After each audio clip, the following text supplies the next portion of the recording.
hello, hello. Thank you for joining us for another episode in the Community Safety and Security series.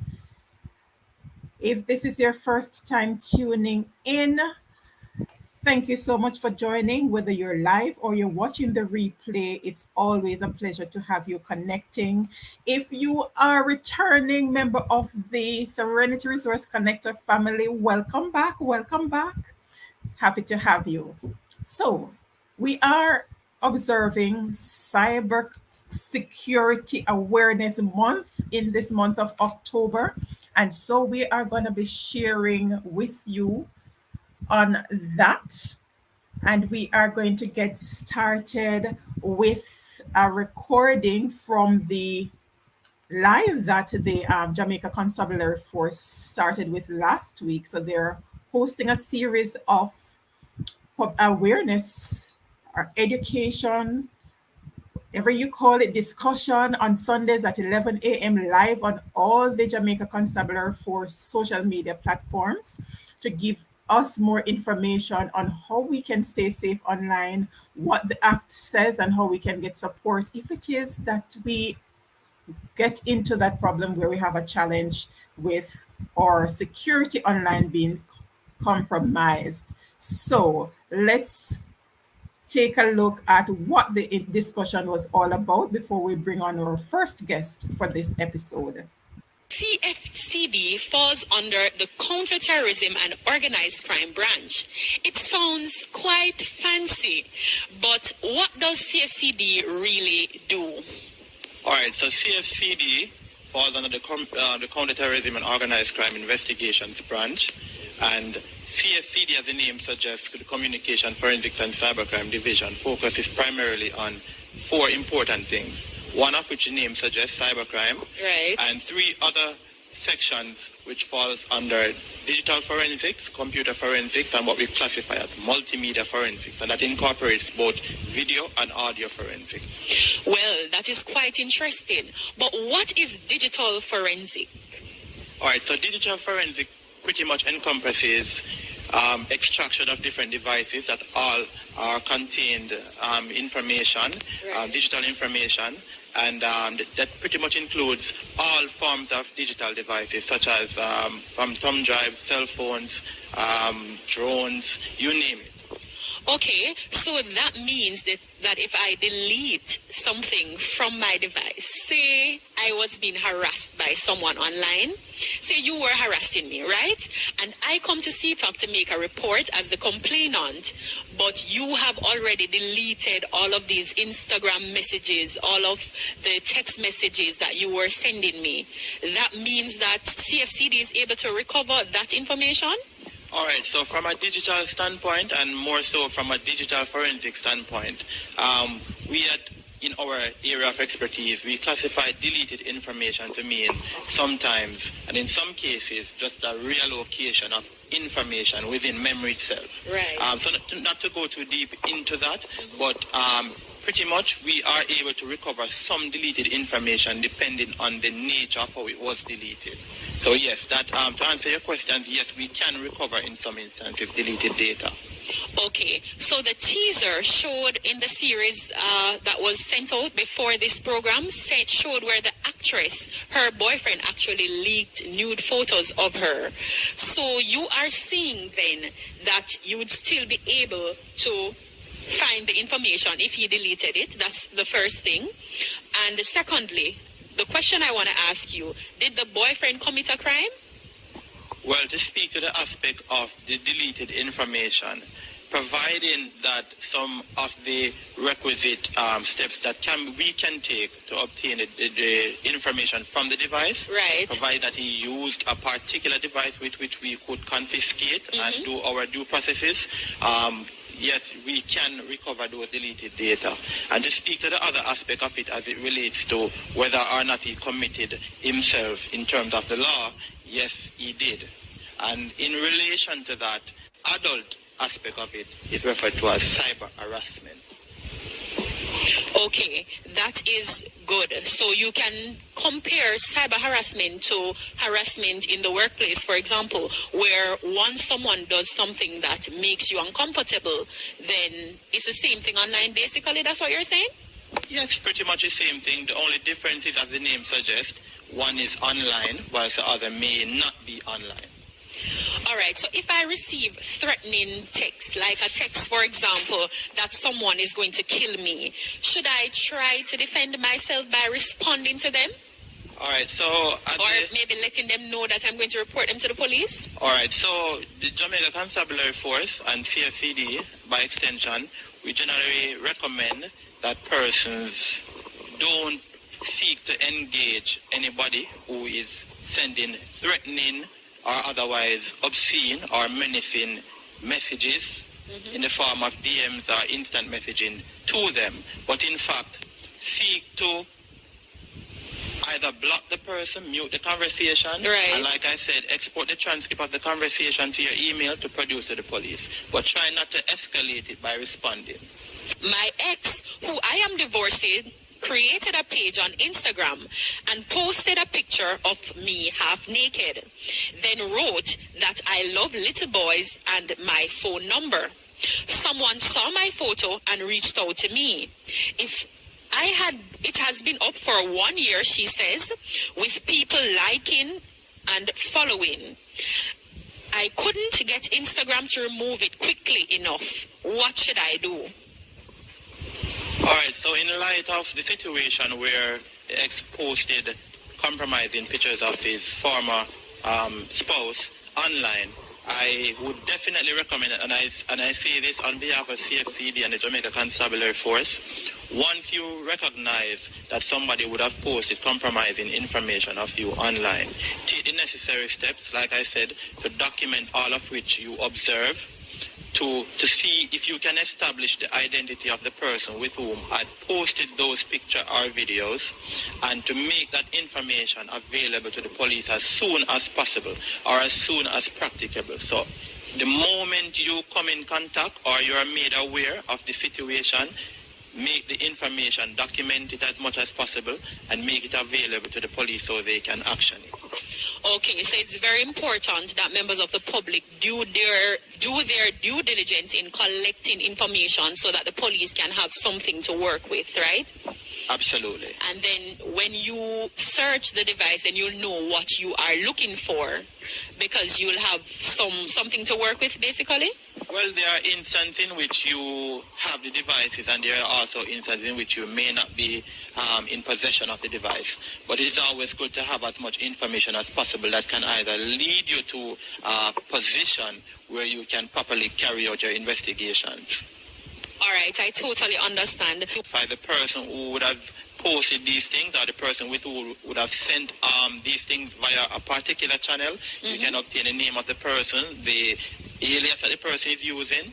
In cases where the person may have been in contact with you or a family member, the telephone number, the Instagram handle, and stuff like that. So once you make those information available to the investigator, of course the investigator is better able to carry out his investigation.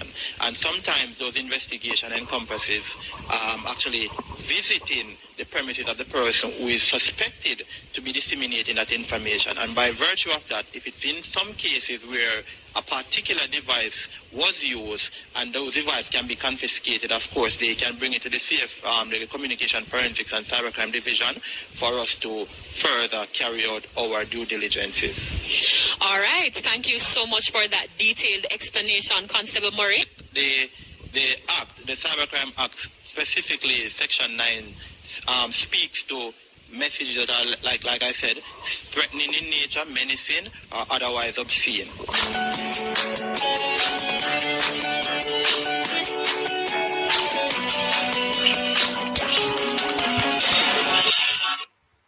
All right, so that was episode 1 in the 4-part series with the Jamaica Constabulary Force, where they're having these weekly discussions on Sundays at 11 a.m. live on all social media platforms. You can see the full video on their YouTube page, so you can get some additional information. But that was a great start. So, Anne-Marie, teaching has started. Thank you for joining us. Thank you for joining Michael Thomas. Always a pleasure to have you sharing with us in this space. All right, so we did indicate that we'll be having DSP Warren Williams from that fancy department CFCD, that's the cybercrime, or rather the Communication Forensics and Cybercrime Division there in CTOC, which is Counterterrorism and Organized Investigation Branch. Quite a mouthful. But instead of DSP Warren Williams, we have joining us Superintendent Dwayne Daley, who is also from that fancy name department, division rather. Welcome to the Serenity Resource Connector space, Superintendent Daley. Unmute your microphone and let's hear from you. Thank you, Miss Rita. I'm glad to be here. I also want to say good night to the listeners. I am at your disposal. All right. So we just shared that the Jamaica Constabulary Force having this series throughout the month of October, observing Cybersecurity Awareness Month. But there are other activities that are ongoing throughout the month of October. So we'd love for you to share with us what are the other activities that you'll be having and how we can be a part of those activities so we can learn more to protect ourselves online. And if it is that, despite our best efforts, we still need to reach out to you. We want to hear how we do that as well. So go ahead and share the other activities that are coming up. Okay. Activities for the month of October in regards to cyber security and awareness. We have partnership with also the Ministry of National Security, along with the Ministry of Science, Energy, and Technology. And for the JCF, the department that is really guiding this cybersecurity awareness month on behalf of the JCF is the CCU, that is the Corporate Communication Unit.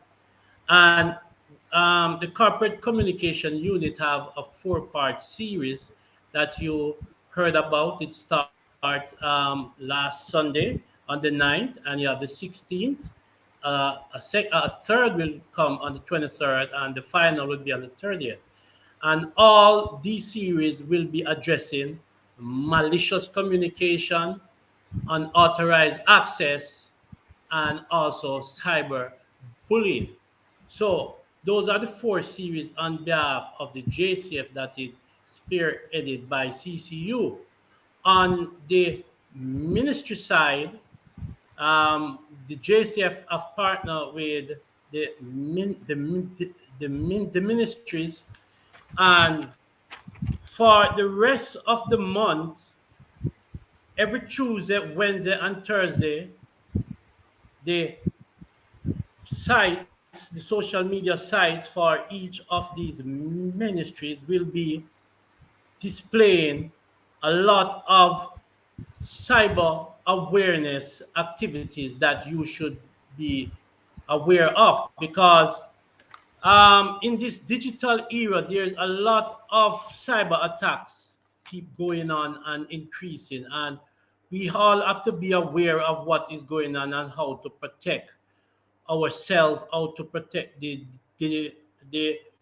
computer system that we have, our cell phones, and all of that. So for the rest of this month, the Ministry of National Security and the Ministry of Science, Energy, and Technology, their social media platform for every Tuesday, Wednesday, and Thursday will be hosting some form of cyber awareness lecture or cyber awareness panel discussion for you all to join and be a part of and learn, so that you can be more prepared against any form of cyber attack. And I will just run through a few here on behalf of the ministry that is in joint partnership with us. On the 18th, it will be talking about protecting and defending cyber resources. So that would definitely be something that you ought to know, how to defend yourself, how to aid in defending attacks and all of those things. On the 19th, it will teach about updating your software all the time on the platform that you can go to update your computer system. And on the 19th, you would be learning about this certification path available locally, meaning that how you can be able to get certified in some area of cyber security in a 3 or 5 day courses that can help to teach you a lot in terms of defending yourself in cyberspace. On the 25th, we will talk about social engineering. On the 26th, there will be fighting the phishing. And phishing is one of the crime that is more widespread in Jamaica because phishing tends to be targeting, it's like a net phishing. They target your emails, they target your phones. So when they target you like that, they are seekers of information. And what information they get, they can use it against you. And they can send ransomware to your system, or they can even go ahead and try to extort you. So on the 26th, we'll be talking about phishing. And on the last day, the 27th, we will be talking about hardening the body, hardening the corporate body. That means that is going to teach you how to harden your business, because there are a lot of business that are not thinking about cyber attack. And that would be a good discussion for a business person to join and learn a lot from these social media platform being put out by each of the main ministries. So basically that is it. It is going to be a lot of activity and it's going to be a lot of discussion for we to all learn and interact, and I'm sure everyone will learn from what is being talked about.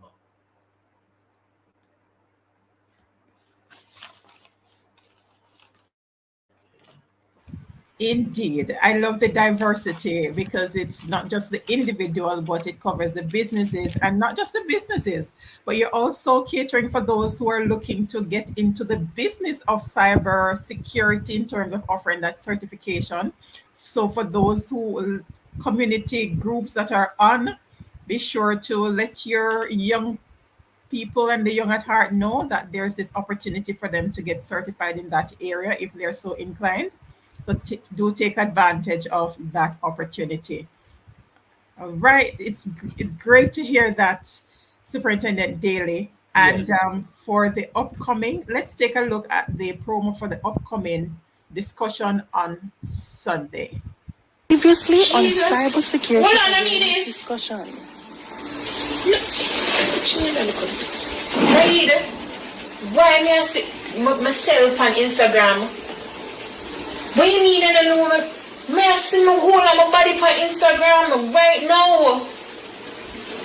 Me can't believe you would have do something like this to me.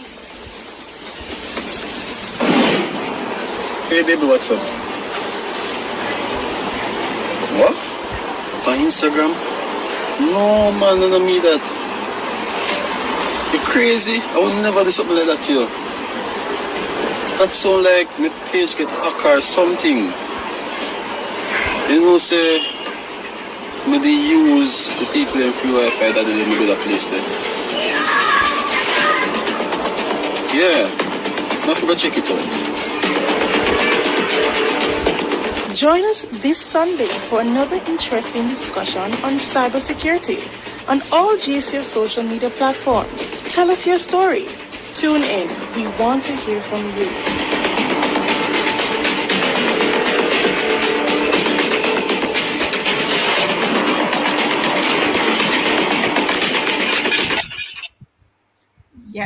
And we want to tune in for that because a lot of accounts are being hacked.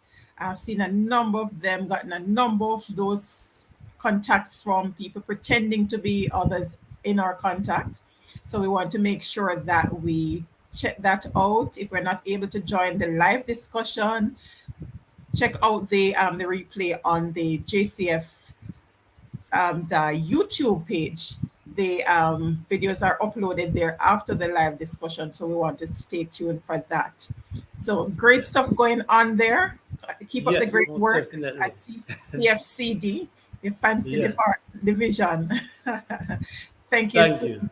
Right. Thank you so much for joining us. If there are any questions for Superintendent Daley, now is the time before we switch gears to the next segment of our discussion for this episode.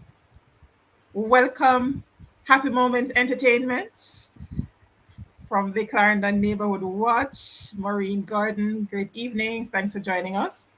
All right. Thank you, Superintendent Daley. It's a pleasure to have you sharing with us. And we Yes, look it's my forward to pleasure. getting further updates later on from the department on other matters outside of cybersecurity. Thank you. Okay. Thank you for having me. Most Pleasure. welcome. Yes. All right. All right. So that was Superintendent Dwayne Daley from the Communication Forensics and Cybercrime Division at the Counterterrorism and Organized Investigation Branch, sharing with us on the activities that are ongoing for the month of October in observation of Cyber Safety Awareness Month. So we're going to switch gears now and focus on community policing. On the very first episode in this series, the divisional head at the time, Senior Superintendent Miller, indicated that there's a lot of focus on community policing, which involved a lot of engagement with different community groups. And when we had our new commander in charge of the parish sharing with us last month, he did indicate that they'll be continuing those efforts on community policing.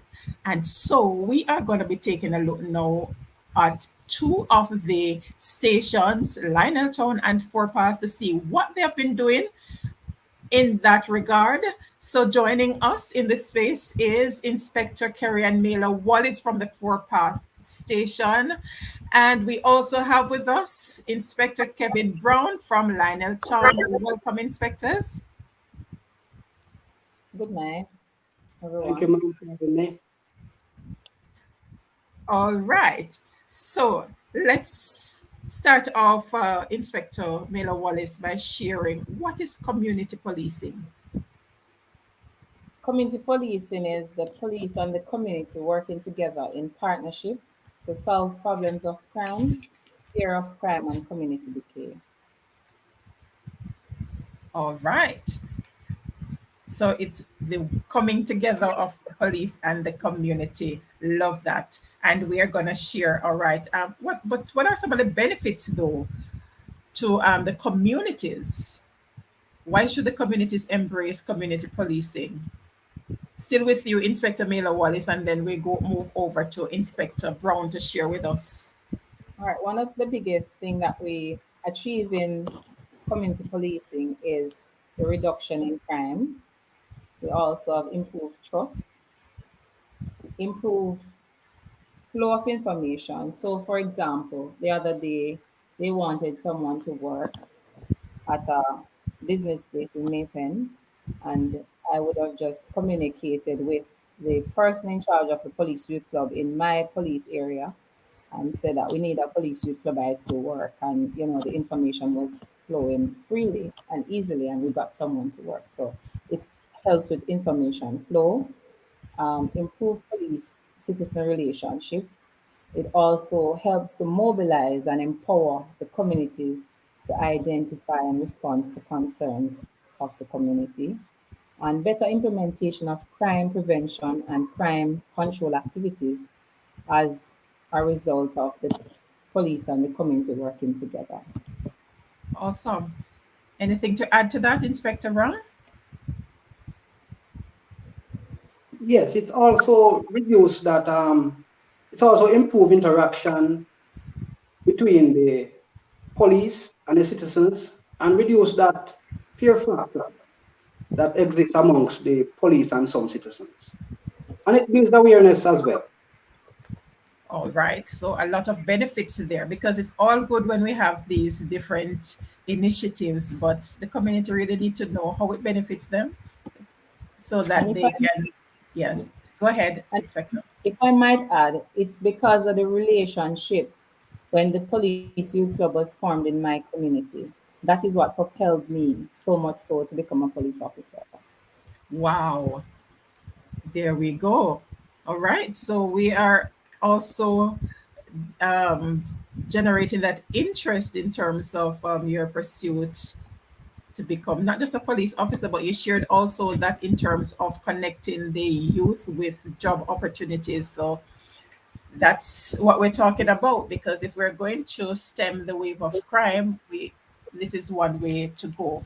All right. But we have a number of challenges, some unique to some of the communities. So share with us some of the challenges that you're experiencing in the communities you serve, starting with Inspector Brown. What are some of the challenges that you're facing there in Lionel Town? Let me make sure we have it right. Right. One of the challenges that we face in the Lionel town is the gun for drug trade. Based on the geographic location of Lionel town, the gun for drug trade that exists, especially in the Rocky Point area. We have been having support from the Marine Police as well as the narcotics. You know, most of the information carried out by narcotics are usually successful. Another problem that we're having in the Lionel Town area is still in the Rocky Point area is that gang issue of gang violence. Right, there's two major gangs operating in that space. Um, the police have managed to displace some members of that gang by way of the court system. Some have fled the areas to other parishes, and some have migrated abroad. However, there are still remnants of that gang remaining in that area, but we continue to monitor them through strategic policing. Great. What about Four Paths, Inspector Maylor-Wallace? What's happening there? Our, our challenges are the first one is break-ins. They target the churches, the bars, and the homes. Motor vehicle collisions, especially on the Bustamante Highway, which has resulted in 7 fatalities since the start of the year. Also, we have the larceny of motor vehicles. That's another challenge, a grave concern that we have. And the other challenge that we have is murders. Now, this is concentrated in the Yorktown and the Rhinesbury area. And to have even one murder is too much. So if it is that Yorktown would behave themselves and Rhinesbury, then we would be on our way to having a good year. Right, that's quite a wide area that we are covering there in terms of challenges. But I know that a lot of activities have been ongoing. As it relates to the break-ins, is there any specific time that you have observed?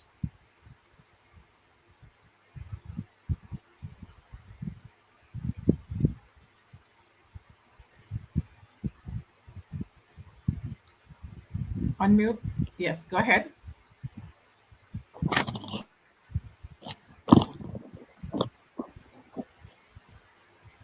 Any specific time that you have observed that the break-ins take place, Inspector Maylor-Wallace? Unmute. All right, please repeat what you said. All right. Asking if there are any specific time frames that you notice that these break-ins have been taking place.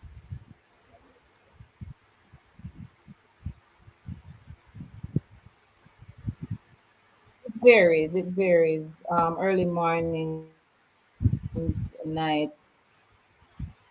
It varies. All right, all right. So while we get that technical challenge sorted out, let's continue, because with all the challenges are there are It fluctuates.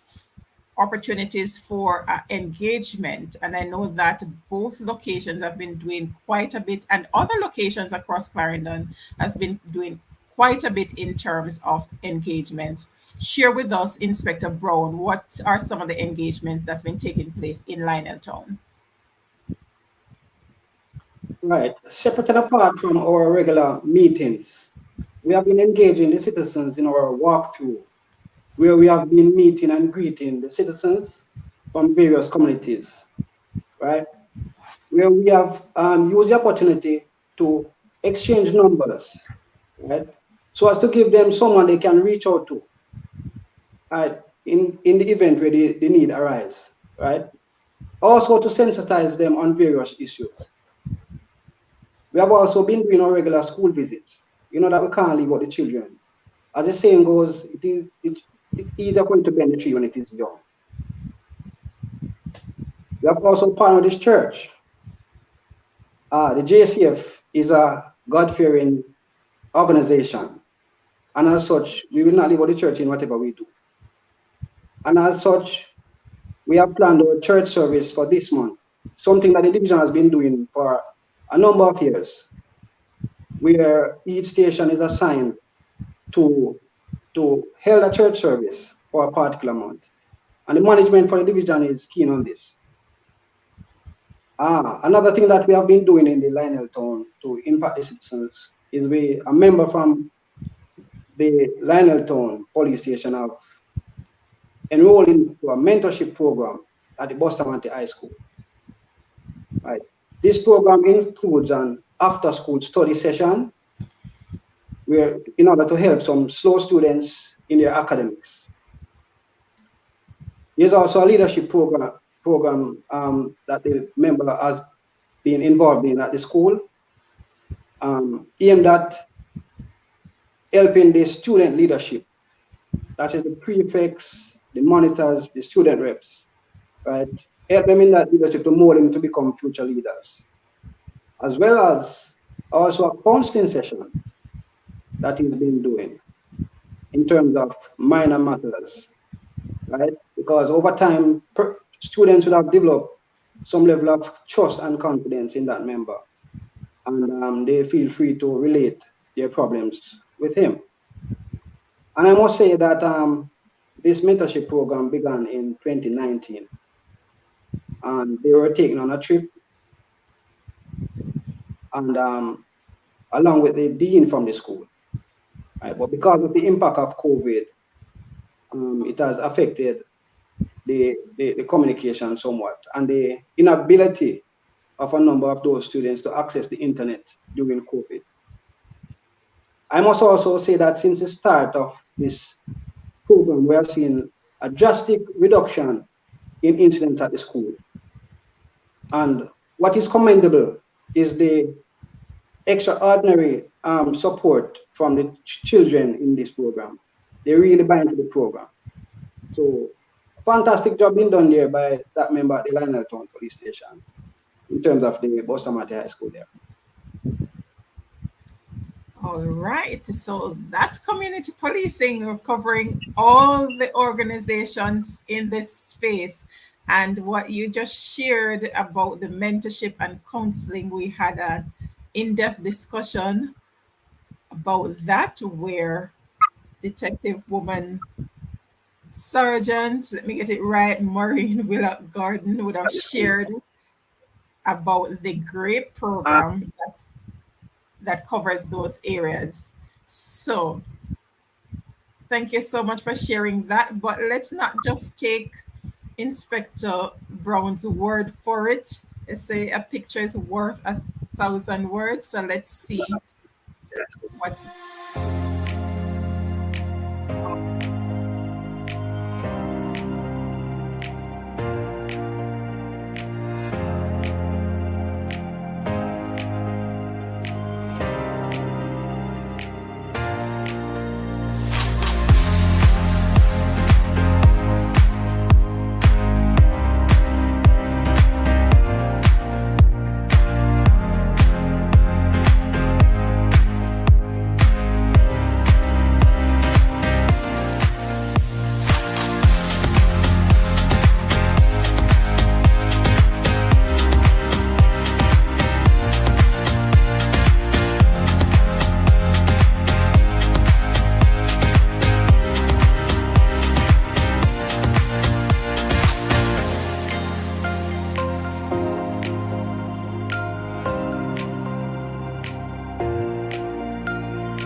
right, so you see different locations from the corner, at the corner shop, around the domino table.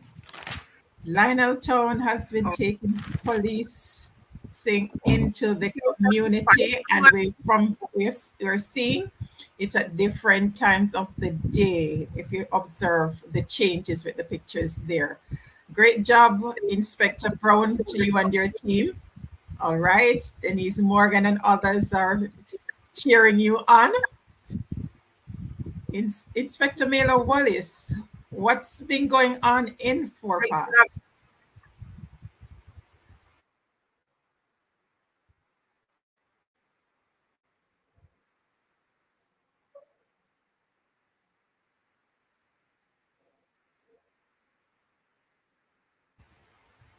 A lot of things.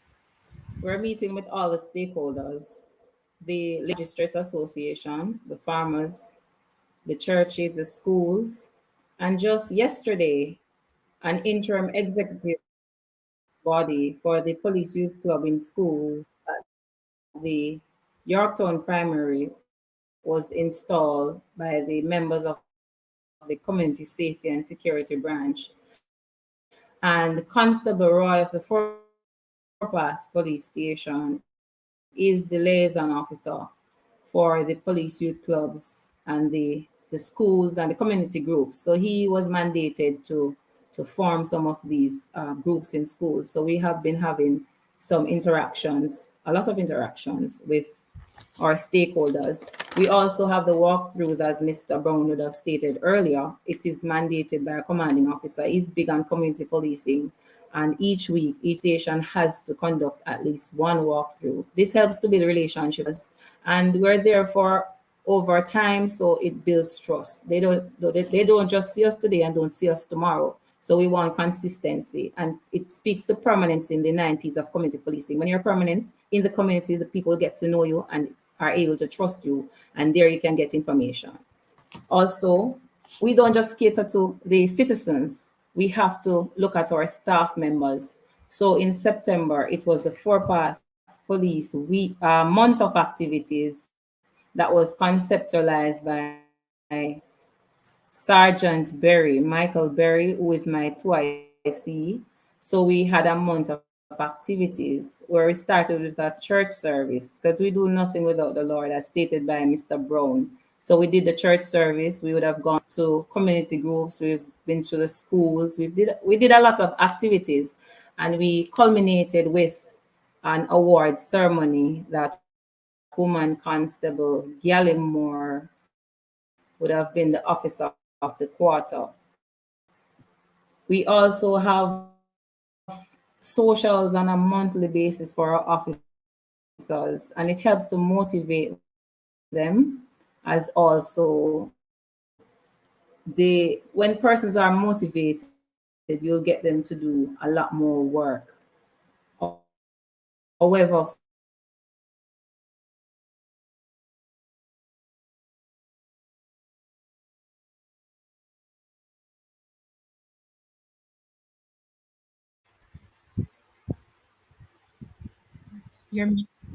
those are big things that are going on.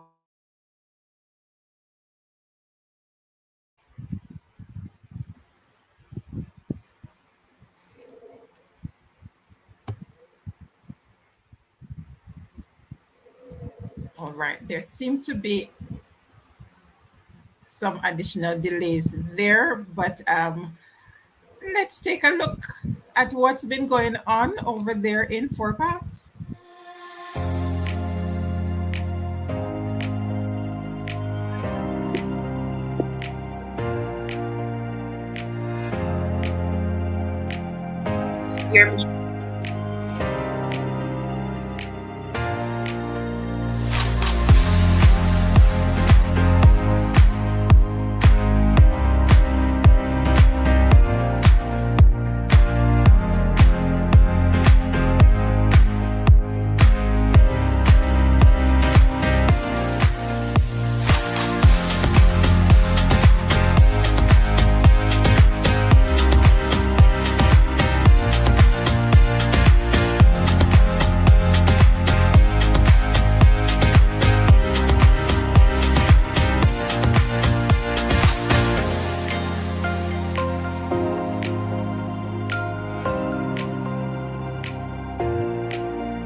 right. So you see, our officers have been on the move, and we not only have the videos photographed, we have endorsements. Michael Thomas saying Inspector Wallace has been doing a good job within the police zone of the 4-Pass division since her presence. The image has been improved tremendously. All right, we have Eva Gordon joining us from Team St. James. Welcome, Eva Gordon, commending Team Clarendon. Amazing. And Marvin Jarvis referred to Inspector Maylor-Wallace as Sarge earlier, so I'm taking it that he's from the, what's the division you were at before? What station you were at before? Milk River. Super active and involved with basically everything in every community she has been in. Glad to see you again. All right. And Wendy James is saying, Inspector Miller, you are doing a wonderful job. All right. This is great, because when the police are not doing so well, we bash them. So this is a space where we share our commendations and we hear what it is that they're doing, commend them. And if you have suggestions for improvement, feel free to share. But based on what we're seeing, they're doing an exceptional job, and we want to encourage them to continue as they continue to serve us. We're getting a feedback here. All right. All right. So we've been getting some live responses to this other question as to what the general response from the community members have been like. Inspector Brown, what's been the general response in your division? The response has been very good. The citizens welcome us with open arms. Normally they are used to seeing the police in their tactical mode. So when you reach out to them in that manner, they really welcome us. And you know, it's really a joy to share with them sometimes. All right. Inspector Maylor-Wallace, what's been the general response other than the commendations we're seeing here?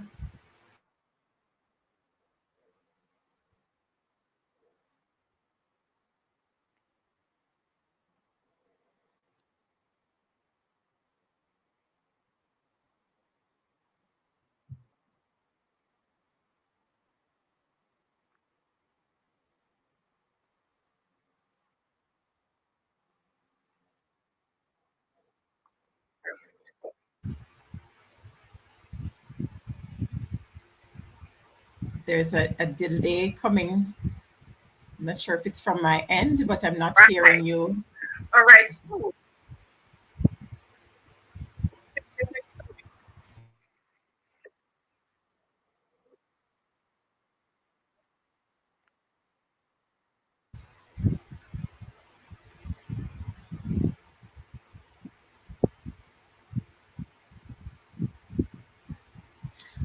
Oh, yes, Lady Morgan, we do this every second Thursday here on the Serenity Resource Connector, where we hear from our police on the different activities that they are carrying out. So we learn more about how they are serving us, how we can access the services from the different divisions, not just those that are based in the parish, but as you would have noted earlier, that we engage other divisions from the JCF. We had on a couple months ago a representative sharing with us on the Jamaica Eye. Encouraging, I tell you.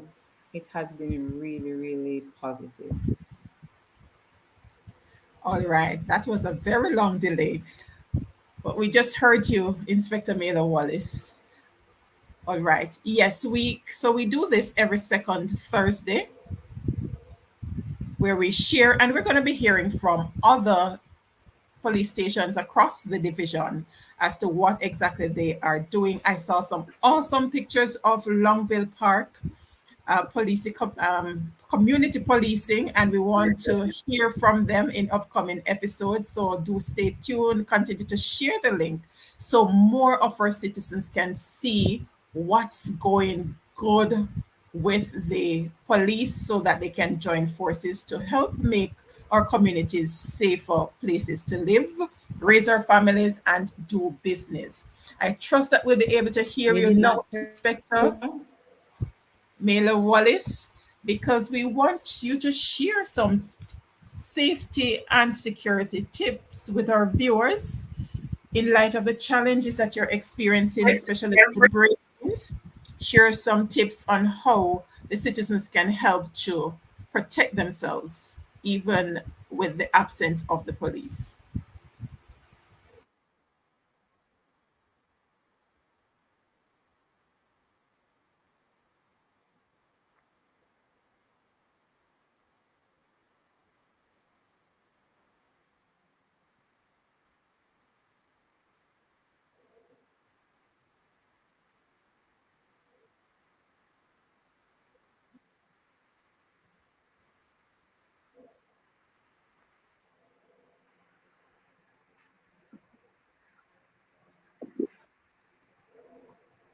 All right. But we just heard you, Inspector Maylor-Wallace.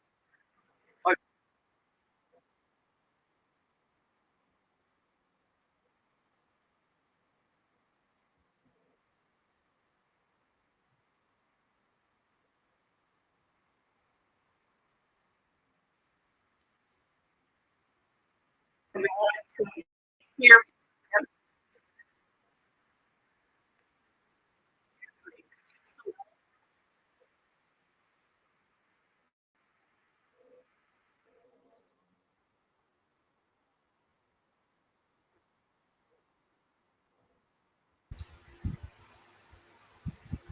Inspector Maylor-Wallace, there's a very long delay. I trust you do not have your device. I trust you're not watching yourself on YouTube, because we're not hearing you. So there's a very long delay coming through. I thought it was just on my end, but Wendy James is saying that she's not hearing anything. It's gonna come up in a little while. So hopefully we're not sharing when it comes in.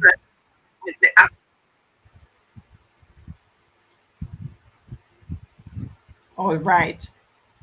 So I would love for Inspector Brown to share at this time some safety and security tips for those in his division and for communities in general.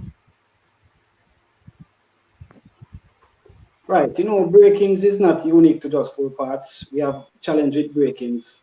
Almost every station in a division have challenge with break-ins.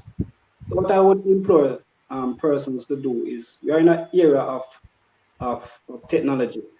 So persons are encouraged to install security cameras at their homes. And in relation to vehicles, right, it would be good if they can install traffic tracking devices, because we have recovered a number of vehicles in the division from thefts by way of the use of tracking devices. So those are two things that they could do, as well as parents in relation to their children. We have had numerous reports of missing child in the division. So one of the things I would encourage parents to do is to maintain contact with their kids, especially at the time when school is dismissed or when it is getting too late. And another thing is that first we are aiming towards a cashless society. So I advise persons to walk with as less cash as is necessary. All right. Thank you for those tips. I'm not sure what is happening. We did not get anything. I thought it would have come in by now. Inspector Maylor-Wallace, we missed the tips that you shared. Are you hearing us? Share two of them. Wendy James want to hear you desperately.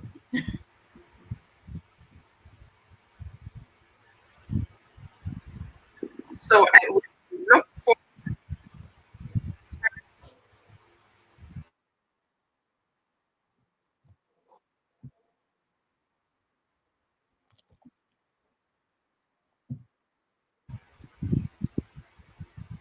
We're still not getting any audio.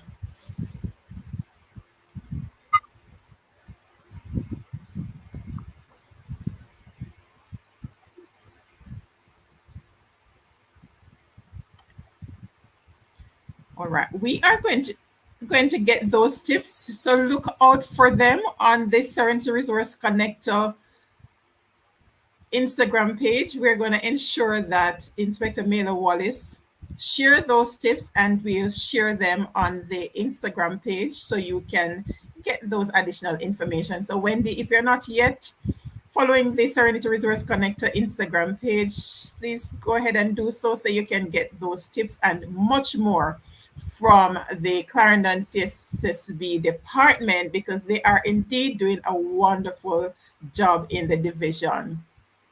All right, not sure if we'll be able to hear from Inspector Maylor-Wallace at this time. Michael Thomas is asking about the increased motor vehicle in the Four Paths division, because that's been one of the primary complaints by members of the community. So we'll get you that response, Sir Thomas. All right, fantastic. Great. So I trust that you have, in spite of the technical glitch, you have gotten a lot from this episode of the Community Safety and Security series here on the Serenity Resource Connector. We do this every second Thursday, 8 p.m. right here. And we allow you to share your comments, ask your questions if you do have questions, as the different officers share what's going on, what we ought to be mindful of, how we can work with the police so that we can help to protect ourselves. All right. So I thank you so much. Let me just take care of this distraction in the comments. Instagram is Serenity Resource Connector. Let me just drop it here. Same name as the right, so I would have mentioned that now.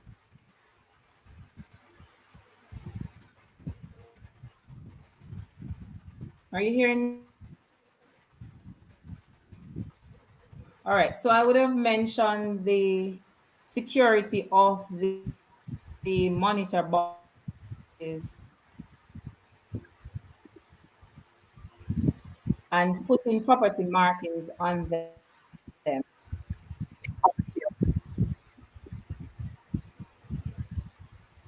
I don't know what's happening.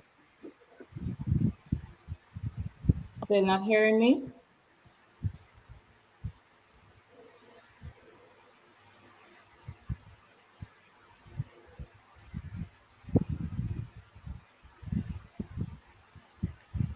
All right, that's a very long delay from what Inspector Maylor-Wallace was sharing earlier. So we are going to wrap for this episode, but be sure to join us next week. It's going to be third Thursday, and we have another discussion with the team at Early Childhood Commission as we continue the series in the Year of Early Childhood Development.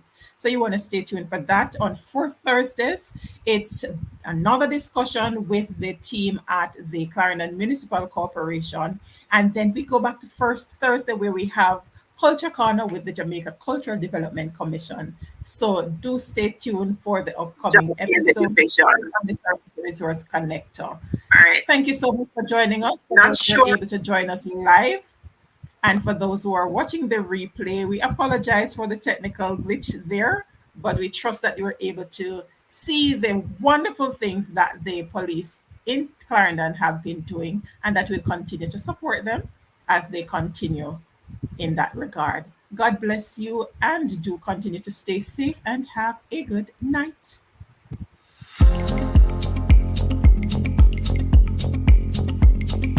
In spite of the you've gotten a lot